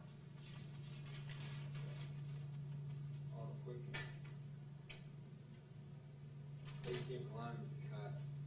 Well, we don't even hardly use the word cut anymore, we try to get away from saying that, because the first thing you do when you tell them to cut, is they put their head down. And they drive at the damn ankles, and they wind up, if somebody get hurt, they're not getting hands on, we tell them run through his nuts. Instead of cutting a guy, run through his nuts, bite his nuts, take him out the other side. I don't care if it does sound faggish, go run through his nuts. Because that's the first thing they do, they're out on the ground. So we try to just run through, pull their neck back. We've worked on all those, that's all we're running right there. Let's take Manny's got some barbecue ready, we'll I take hear a that. quick little break. No Budweiser. You're a day for that. Coach, when you pick is off your 5-step, your 3-step, right? That's a deeper skinny. See, we have skinny, which is a 5-step, thin, which is a 7-step skinny pose, and then thick, which is a 9-step skinny pose. Skinny, thin, and thick. Tens or what now? 7-step skinny pose. That's a hard throw. We call it Sean a few times, and Sean can make that throw, but our kids last year could make that throw. I mean, that was an accuracy and a velocity throw. What's thick? Thick is a 9-step. That's a true post. But it doesn't we don't take it across the hash. It is a thick, a deep, skinny post. That's why we need to run. Well, this one, get y'all to, Must be thick. what I want you to do, because this is the easiest thing, because you said you had done it, is throw hooks. We throw hitches and hooks. Because hooks is nothing but, for quarterbacks, the same thing as a hook. I mean, hook is the same as a hitch, they're deeper. Different timing. And the timing is so good on it. I mean, you got press man with hooks, I love it. I'm gonna keep it on, we'll convert it. You can throw it all day. And it's an easy throw. What I like about what you're doing is just like it's one of the reasons why we believe in triple option stuff. You're running triple option, hey, you got to establish the fullback. You're running a quick game, you establish the hits, it sets up everything else. You're running your drop back, you establish the hook, it sets up everything else. Yeah.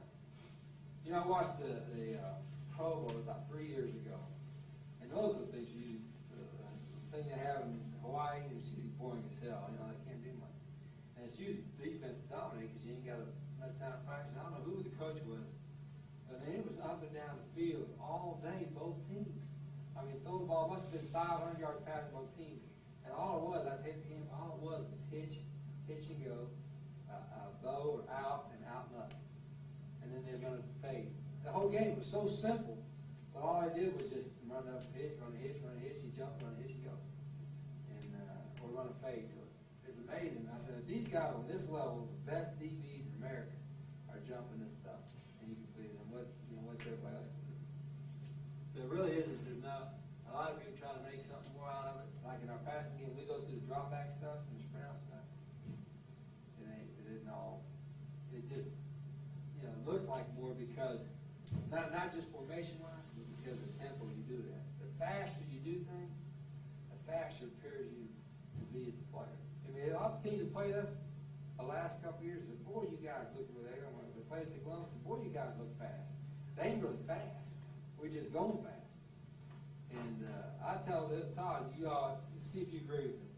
The single most overlooked factor in all levels of football, professional, high school, college, junior high, the single aspect of every football team is lacking is what?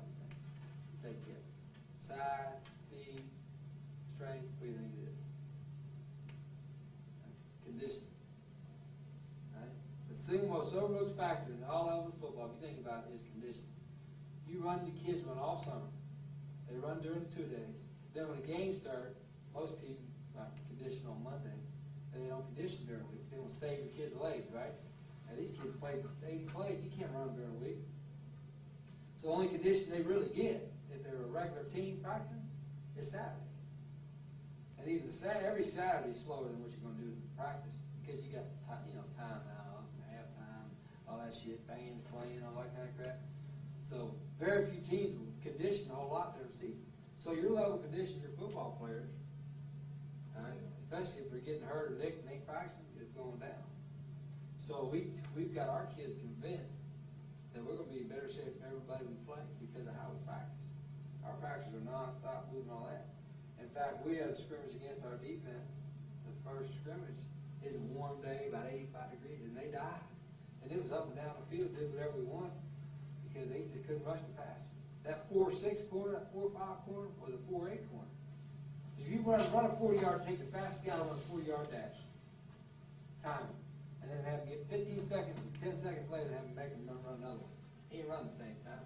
Have him run 7 or 8 of them in a row and see what his last 40 time is. He's going to lose 5 tenths to 6 tenths on his 40. Now, if your kid is 4-7, 4-8 kid, is in better shape than that 4-4 kid, 4-5 kid, by the 5th or 6th play of the game, he's out running. That's all for condition. And you can get more than anybody else by the way you practice. Now, it's a ball buster. But how you run, I was telling Todd, if you run a marathon, you're a marathon runner, I run 5 miles a day. That kills me. I hate it, but I do it so I don't get fat. But you run a marathon. Marathon runner don't just run a marathon on Saturdays. His ass runs all during the week. He's going to run 10 miles and 12 miles and 14 miles. He ain't going to just say, okay, I'm going to do one week, one day a week and get out. So your kids are, and I'm telling you, it's overlooked everywhere I've been. Tulane, Clemson, Lowell, Salem, West Virginia. Right? Kids that you think are in great shape, they're in good shape to play against a traditional team. But if you're a fast, no huddle, it's all over. Especially if you can establish the biggest key to establishing tempo on top, I think, is to get first downs. So if you're 3 and out all the time, ain't nobody get tired. Right? Except for maybe your fans tired of watching you. But if you get first downs, you add a play. That's like for 2nd and 1, most of the time we're 2nd and 1. A lot of people say, why don't you go deep? It's free play. I'd rather get a first down and get 3 more plays. Because 3 more plays gives you 3 more plays to get them tired. A lot of people say, well, we're going to make you execute up and down the field. Play soft coverage, give you, make you have a 10 or 12 play drive. Shit, that's the best thing to do for us. Why? Establish the tempo. So the key is getting first downs. Well, the easiest way to get first downs is quick game. Run the ball with the numbers and throw the quick game. So you don't, you have 2nd and 3, 2nd and 4, 3rd and 4, and all that kind of stuff. So that's when you see us so much. Like Virginia Tech, we try like hell. And we threw the ball, we threw the quick game. We completed 34 balls against Virginia Tech. Unfortunately, it was only for 200 some yards. We couldn't, them suckers was tackling. We weren't blocking Corey Moore, but he wasn't getting them. I mean, he's coming free off the edge half the time. Yeah, she does. You ever try to, kind of possession important to you? No. And care less. Never look at How it. many plays do you usually get? About 75. But usually the average is about 71, 70. We had a couple games we were over 90. That's when we kind of had it going. Do a lot of radars and quick screens, all that stuff. But our thing is more like this. We just look, let's 2 goals on offense. We don't let's 1 win, 2 score. I don't give a shit how you do it. How many yards rushing you got? I don't want to coach. How many times? I don't care. People ask us, well, what's your goal for this game, rushing and passing? I don't know. How they going to play us? Tell us how they going to play us. And I'll tell you what we think we need to do. Does your defense have more snaps? Defense on the field more? I don't know. But you know what happens is, and they told us, because our defense, I had different defense coordinators everywhere. Well, I like our defense doesn't huddle anyway. And so when he's told us, Ray said, we're going against us, it only helps them. But they go against a traditional team, they're like, man, look at all this break time I got. They're getting in a huddle. I mean, we got time telling jokes and stuff. Sit around. So they're conditioned to play more when we practice against us. That's why I like going against each other. So you do a 5-minute period where you just getting them lined up, getting 10 them minutes. Well, I'm sorry, the formation, you're just going to. Oh, yeah, that's pre-practice stuff. That's doing pre-practice stuff.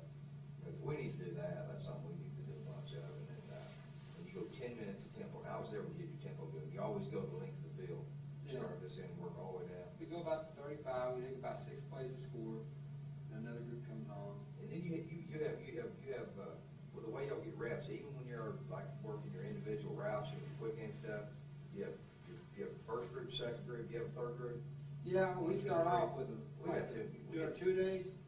Now, when it gets into season, only with the first and second group. But you can do it as fast as you want. See, we rep too many feet. We rep. Now, if you want to get your quarterback. We don't run game.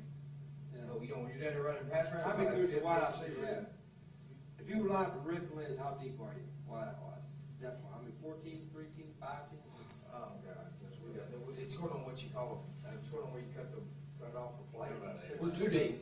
We're too deep that they can play and us. Yeah, but I mean, when you practice, when you come out and practice, you go out and practice out there, how many guys you have? There's gonna be 6 or 7 deep. Or how many quarterbacks you have? 5. Well, you're all right. I'd let them all run it. And have them all run at the same time. Now, if you want to kill your quarterbacks, you want to run that quarterback off, have all 4 of them throw all 4 wideouts. X, Right. H, Y. I mean, I've done it before. My quarterbacks have been, I've thrown them with their arms out, doing that too much. But you could rep them, another quarterback rep them, and have a sprint and come back. Yeah. By the time they get back up to do it again, you'll get your You know, what I was noticing about what y'all are doing is you always had your first quarterback going with that good group. Yeah, I make them jump into there. Yeah, I don't want to throw no lefties out there, but you can get a lot of reps here. During the season, you only rep first and seconds. Yeah. But you can get it, you can get a lot of reps here. And there's a lot of running. I mean, I have a summer, I'll get to when I make it up every summer. Like when their summer workout program goes, they'll do the regular condition, 300s, whatever they run, shuttle runs, whatever. But they also have a conditioning drill like the wideouts. They run a hitch route full speed, and they jog back to the line. Wait 5 seconds, they're on hook route full speed, jog back to the line. They get on a slant route. So they're running all their route work. It's almost like they're running the offense. And then they have an indie script that they run. The whole offense has to run, and they run that indie. You know, 'cause we can't be out there. They run that indie script out there. That's part of the I like that. and so there's a lot of carryover with that.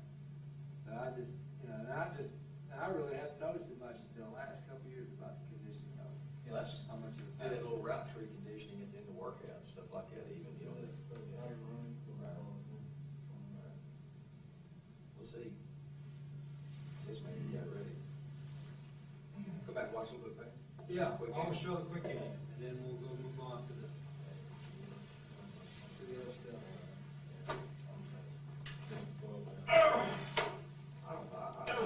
Are you allowed to work with them in the summer? See, right now, we only have them actually 60 minutes. We can't practice with them more than 60 minutes right now. Yeah, dude. Right, UIL wise, so we only have 60 minutes a day. We have to do so much time after the period, and we do a 60 minutes. And we have 18 days to get, 30 days to get an 18 workouts for spring training, but we go full pads day 1, so we don't have a short work in right now, You got 18 days of full pass? full pads. We only got 8 in full. Right. 15 total, 8 full. Yeah.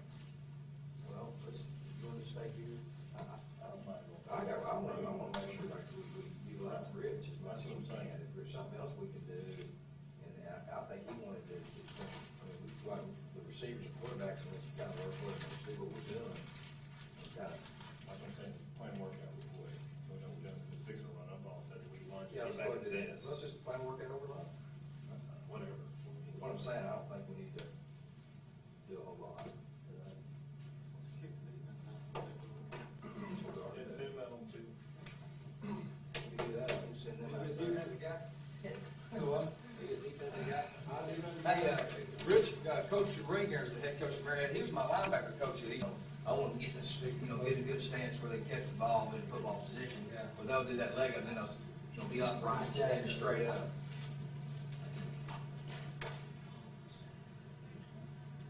Here's a good job, finding the side that comes here.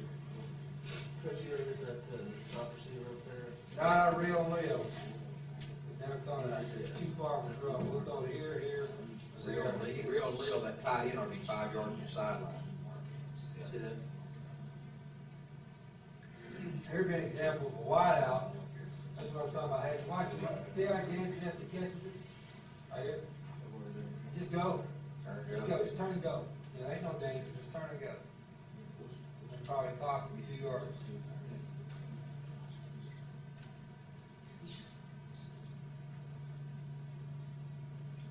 He's looking sideline. He really doesn't need to look.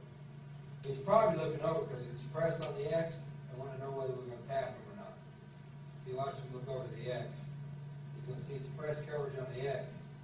That's why he's looking over. Woody would stare. He wanted to make sure it's all right. Go to the other side. But like up front right now, then you go ahead and run, instead of diving like this, they're going to run through the legs. Tell me about his throwing approach and what you teach him as far as the footwork and all that, as far as his base, how far you want his feet apart.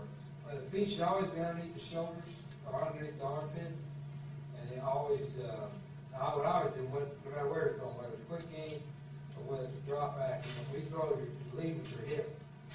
Throw your hip first. If you go to your hip, then your off shoulder and your hand will fall through. Like if I'm throwing that door, I got to turn my hip. If I'm throwing over that camera, I got to turn my hip. Throw my hip at my target first, and then lead with the thing. So we lead with the hip. Some guys teach lead with the off shoulder. I teach throw with your hip. If you want a short step, you're not going to pick it up, put it down. On the still work right here, Yeah. I just want his feet underneath his armpits. I'm talking about the step. When he steps to throw, you want that to be a short step. He shouldn't be right? stepping at all right here. Just catching. Oh yeah, just catch and throw. Sometimes they'll adjust their feet while they're getting the laces, but if the laces are perfect, they get on it, there shouldn't be any step. It might be shifting, it's hips. Shifting. So right here, he's still getting the laces. While they're getting the laces, I don't care what they do with their feet, as long as they're underneath their, as long as when they're throwing. That's pretty quick there, isn't it? Yeah. A lot of times it's snap, just see when it's snap. Yeah. 1-4, he got off back from that. You get off 1-2 something, you get the lace on the snap. Where if you were under center, for 2 or 3 steps, you can never get off that quick. No way. Yeah. And a lot of it do their center snap. We got to get the center cocking that ball and get some velocity. Yeah, we had a problem with the second team center. Here's an example where he should go. We got the hitch call and he all throwed up top. He's throwing it to the bottom. That guy's press coverage. Of course, we didn't get caught with push off here, but 1, 2, 3, 4, 5. That little head back going.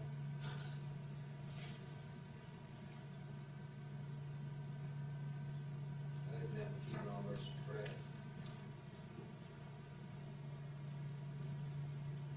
And one other reason why you like to throw it to your axis, you're usually your worst tacklers on defense playing corner. You know what I mean? Yeah, exactly. Make you guys tackle. But it's good. Yeah, actually got dragged. Tony Scott.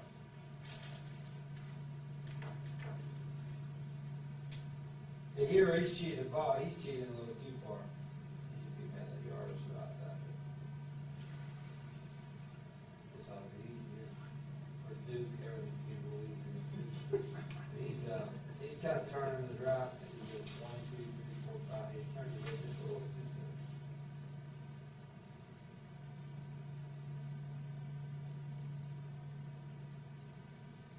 He does a good job of flipping his hip. You should never be waiting on your feet.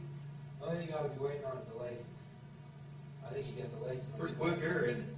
Yeah, I think you got the laces right on the snap. You get your. This is Talk to me about the, you teach him push the ball up and out. I heard you talk about that, push it up and out. Yeah, push it. And that's just a regular throwing motion. You push the ball up, and then push the tip of the ball out. Yeah. And then fall. You get some of the guys who want to sidearm deliver it, or have the tip. You have the tip of the ball. When you push your arm back to throw it, if the tip of the ball is down, when you push your arm back, right, that gets that ball kind of gets that little nose dive thing there. You push the ball up and out. As you follow through, the tip of the ball straightens out, and that's how you get your spike. So that's all right. Tell them push it up and out. Keep the tip of the ball up.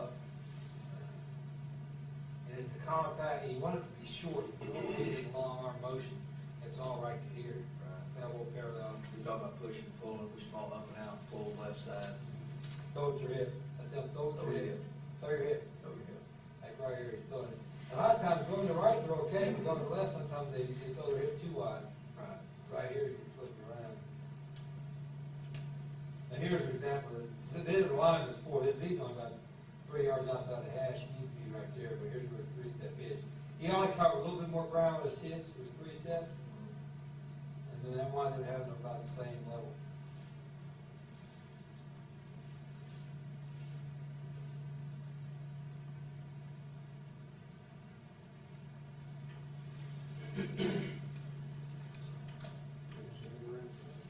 Yeah. See, they don't want to be in the circle of death. You know, the circle of death. Loafing. Yeah. Right, see, it should go to the Z. Winds up being the inverted coverage. Safety up, cornerback should be to the Z. The backsmith's line here. They had a problem with that back in the line saying, how hard is it? Line up to the right, even with the quarterback. He's been getting back the head of the ball.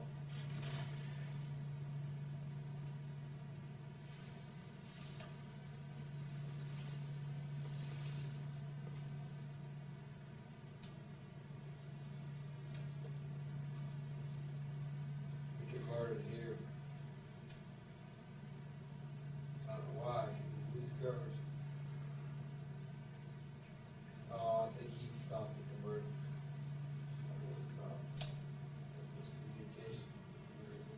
All right, this is one thing I do tell the quarterbacks. In a quick game, if something got screwed up, whatever, you can't go back to this side. Just take it, go up, get the field, try not to have a negative yard to play. If it gets screwed up, don't hesitate, go. Yeah, we tell them two things, you know, we want ball security, we don't want to throw an unsecured pass, two, we don't want to take a sack. Yeah.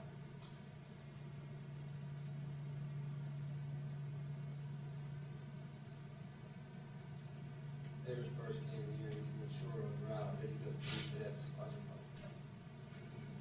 Yeah, see him with 3. That's why I only gained 3 yards.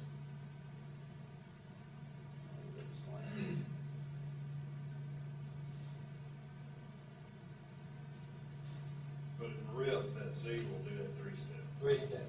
Rip or ramp. And that's just so the Y and the Z are about the same level. These people do much issues.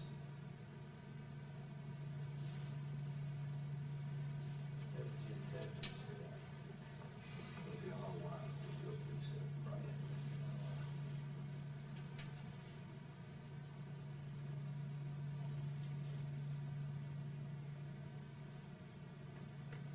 You know, with that, not running back coach, they not throwing cover there. Yeah, I think he is. He's throwing the hitch. Yeah, well, if we had a hitch Radar call, and if we have a hitch call, no cover, we're gonna keep it on. Keep it going. Because we're kind of attacking that at the same Okay, rate. okay. Now, if we had a deeper route call, or particularly if we had a run play call, then we got to be Right, on cover. okay. In this situation, you're on the left hash, you're in Rio there, and you call radar, are you gonna cheat them in at all? Who? The Y? Your number 3 guy No. there, okay, you'll keep the same split. He's probably a little too wide, even on the hitch right here. Mhm. He should only be +5 or 6, and it looks like he's a yard or 2. So I promise you, I guarantee he's lined up like dripping lids. I mean, this guy's split the difference, so he's right. This guy's bottom numbers, he's right. He's just Prop 48. We can't have props.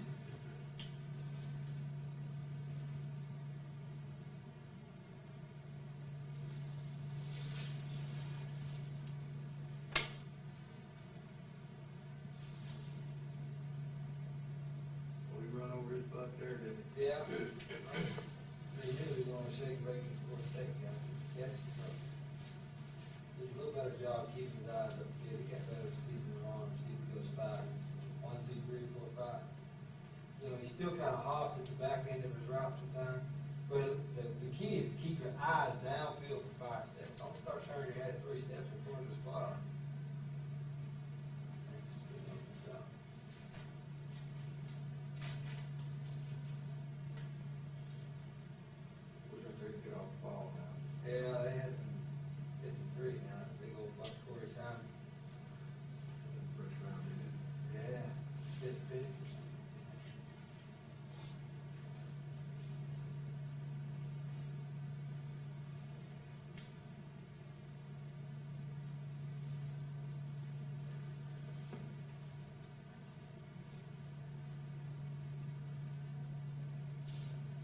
know, them old boys kick dirt off the floor, off the grass, they're pretty fast.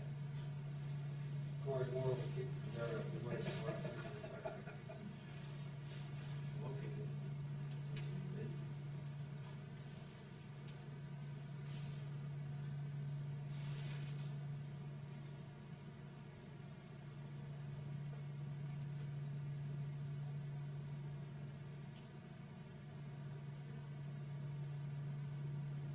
Rock and laser. Saying red and black and rock and laser means the same in quarterback white, he teaches. Red is gap protection, rock is five-hand protection. You don't even have to call hitch, you just call red and it's hitch. Yeah, it's assumed to hitch. The red and black rock and laser is Assume the hitch unless you give them a route. Yeah, let's give something to rock and laser. That's good, that saves them call. We'll never have to signal hitch, we'll never have to signal tap. It's just Actually, no back, the favorite formation to throw out of hitch is out of no back. Most time you go no back, you get people who don't play center safety.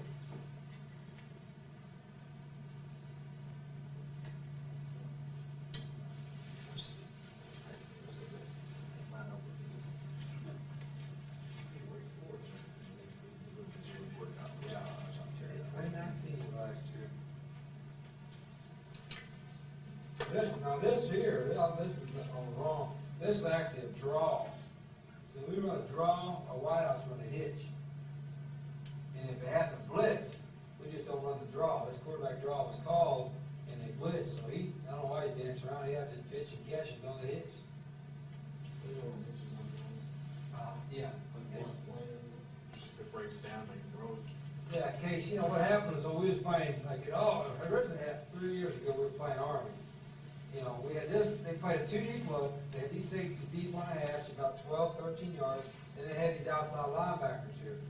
Well, I was telling the quarterbacks, these outside linebackers, if they're dicking around, these safeties are deep, they ain't coming, they're just disguising. Don't worry about checking out the draw, just stay in it.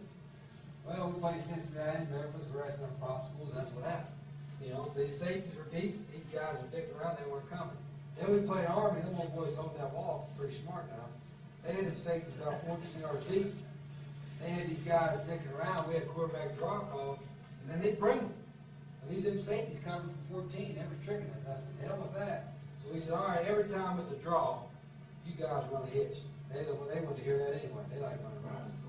So now if they blitz us, or they trick us, our quarterback won't hand it off to the back, or won't run himself, he just pitch and catch. Throw the hitch. We're not worried about linemen downfield because it's a draw. They're draw blocking. So that's how we side adjustment on a draw. On a draw, we side adjust by throwing the hitch. On our other runs, we side adjust by throwing radar off. So right here, it's blitz. He should just pitch and catch. He figures it out. It takes about another step. Oops.